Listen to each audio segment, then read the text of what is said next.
नमस्कार, मी प्रतिभा तुमच्या सर्वांचं स्वागत करते नवीन एका ब्लॉगमध्ये. तुमच्या सर्वांचं स्वागत आहे प्रतिभा ब्लॉग मराठी या चॅनलमध्ये.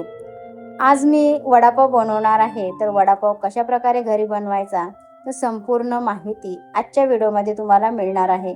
तर कृपया व्हिडिओ कंटिन्यू बघा. आपल्या चॅनलवरती कंटिन्यू राहा आणि व्हिडिओ आवडला चॅनलला सबस्क्राईब, लाईक आणि शेअर करा.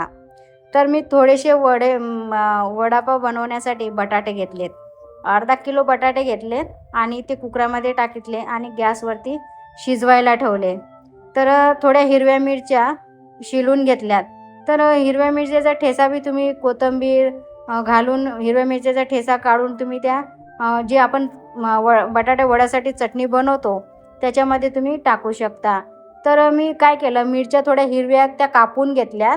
मी हिरव्या मिरचीचा ठेसा वगैरे काही तयार केला नाही आणि मिरच्या थोड्याशा मी कापून घेतल्यात, कारण जास्त तिखट मुलं खात नाहीत. जेवढं आपल्याला तिखट पाहिजे त्याप्रमाणेच मग मी मिरच्या घेतल्यात. तर तेल गरम केलं कढईमध्ये आणि त्याच्यामध्ये थोडंसं जिरं टाकलं. जिरं टाकल्यानंतर मग हिरव्या मिरच्या टाकल्यात. अशा प्रकारे बटाटे उकडल्यानंतर शिलून घेतले संपूर्ण बटाटे आणि असे ते बारीक केलेत चांगले, कारण बारीक केलेत ना की मग तो मसाला कसा व्यवस्थित एकत्र होतो. तर अशा प्रकारे थोडंसं चवीनुसार मी मीठ टाकलं त्याच्यामध्ये. बटाट्यामध्ये आपल्याला मसाला तयार करायचा आहे वडे बनवण्यासाठी. तर हे बघा, मी डीमार्टमधून बेसन आणलेलं, कारण दुकानावरून जर खुल्लं आपण बेसन आणलं ना की ते बेसन थोडं व्यवस्थित काही बनत नाही मग त्याचे वडे. तर मी एकदा आणलं होतं 1 किलो बेसन, पण ते काही बरोबर निघालं नाही.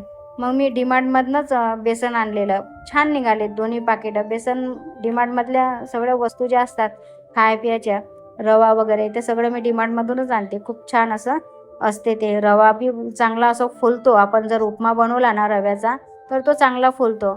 तर हे बघा, अशा प्रकारे मी असे छोटे छोटे जो मसाला तयार केला बटाटे वड्यासाठी त्याचा छोटे छोटे गोळे मी असे बनवून ठेवलेत. कारण मग तेल गरम झाल्यानंतर वेळेवर गोळे बनवा आणि नंतर टाका. ते काय होतं, मग घाई होते आणि तेल जास्त गरम होते. तर बेसन भिजवताना थोडंसं घट्ट बेसन भिजवलं, जास्त पातळ नाही, आणि त्याच्यामध्ये थोडंसं सोडा टाकला आणि चवीनुसार मीठ टाकलं. तर अशा प्रकारे मी वडे बनवलेत. आम्ही सहसा करून ना घरीच बनवतो. बटाटे वडे झाले, कटलेट झालं, भजी. म्हणजे आमच्या इथं ना पहिले हॉटेल होती, तर ते काही कारणामुळे हॉटेल बंद झाली. तर जे आम्ही पाणीपुरी झालं हे सगळं आम्ही ना घरी बनवतो. म्हणजे आम्हाला खायचं असलं ना तर खूप छान असं घरी बनते बटाटे वडे. हां, समोसे थोडे वेगळे बनतात, कारण आपण जसे समोसे मी आणतो ना आपण दुकानावरून, तर मला समोसे एकदम परफेक्ट येत नाही. बाकी वडापाव, कटलेट्स, पाणीपुरी वगैरे हे सगळं येते. तर अशा प्रकारे माझे वडे बघा मी तळायला टाकलेले आहेत कढईमध्ये. तर खूप छान असा मसाला तयार केला आणि वडे केले. वडापाव कसा तिखट असला ना की खूप छान लागतं. वडापाव तिखट आणि त्याच्यासोबत एक हिरवी मिरची.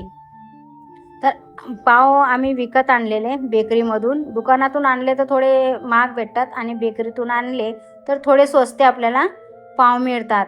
तर आपल्याला पाव कसं वडापाव बनवले किंवा कटलेट्स बनवले तर पाव आपल्याला जास्तच लागतात ना. तर त्याच्यामुळे मग मी बेकरीतूनच पाव त्याला मुलाला आणायला सांगितले. तर हे बघा, अशा प्रकारे आपले बटाटा वडा तयार झाला. तर खूप छान असा बटाटा वडा बनला, तुम्ही बघू शकता. आणि जास्त मोठे बनवले नाहीत मी, कारण आपल्याला घरीच खायला पाहिजेत ना. तर कढईमध्ये कमी तेल टाकलं, कारण काय माहिती आहे, जास्त तेल टाकलं ना की मग ते उडते तेल आणि मग परत परत आपण त्याच तेलामध्ये आपल्याला तळण काढावं लागतं ना. आणि आपण तर तेल फेकून देत नाही ना, आपण ते तेल वापरतो. मग त्याच्यामुळे मग मी थोडं कमीच तेल घेतलं. आणि अशा प्रकारे माझे बघा बटाटे वडे तयार झालेत. आणि हिरव्या मिरच्या पण मी चांगल्या कढईमध्येच सैतवलेल्या आणि पावामध्ये असे भरून मी ठेवले. खूप छान असे बटाटे वडे. मला वडापाव खूप आवडतो. मुंबईचा वडापाव म्हटला ना की तो कितीही पोट भरलेलं असलं ना तरी वडापावकडे बघितलं ना तर तोंडाला पाणीच सुटतं. आणि त्याच्यासोबत हिरवी मिरची मला तर खूप आवडते. समोशापेक्षा ना मला वडापाव जास्त आवडतो. तर अशा प्रकारे बघा आपले वडापाव तयार झाला. तर तुम्हाला वडापावची रेसिपी कशी वाटली नक्कीच मला कमेंट करून सांगा. चॅनलला सबस्क्राईब, लाईक आणि शेअर करा. तर भेटूया अशाच नवीन ब्लॉगमध्ये. श्री स्वामी समर्थ सर्वांना. स्वामी तुमच्या सर्वांच्या सर्व चांगल्या इच्छा पूर्ण करो. हीच मी स्वामीचरणी प्रार्थना करते. आणि आपलं नेक्स्ट व्हिडिओ येणार आहे इडली कशी बनवतात, कारण आमचा बिझनेस होता तेव्हा इडलीचा, मुलांना मी बनवून द्यायची, तर घरच्या घरीच मी इडली बनवते. तर माझ्या घरी 2 इडलीचे भांडे आहेत, मी दाखवणार तुम्हाला पुढच्या ब्लॉगमध्ये. तर बघा वडापाव कसा तयार झाला आपला. या वडापाव खायला. श्री स्वामी समर्थ सर्वांना.